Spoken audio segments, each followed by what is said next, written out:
সকাল সকাল ঘুম থেকে উঠলে সারাদিনের অনেক কাজ গুছিয়ে ফেলা যায়।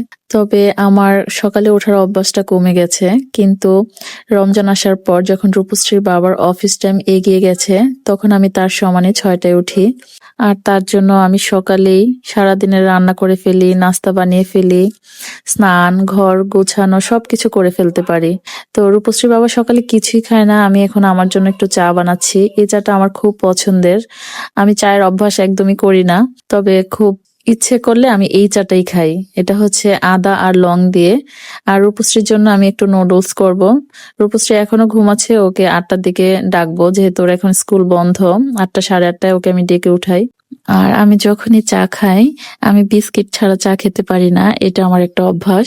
তো এখানে বিস্কিটের প্যাকেটটা কালকে আনা হয়েছিল। রূপশ্রী এই বিস্কুটটা খুব পছন্দ করে। আমি এখন এটা দিয়েই চা খেয়ে ফেলবো।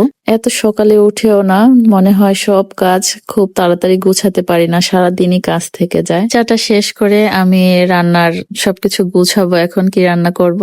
ভালো থাকবেন সবাই। আমার ভিডিওটা কেমন লেগেছে অবশ্যই জানাবেন।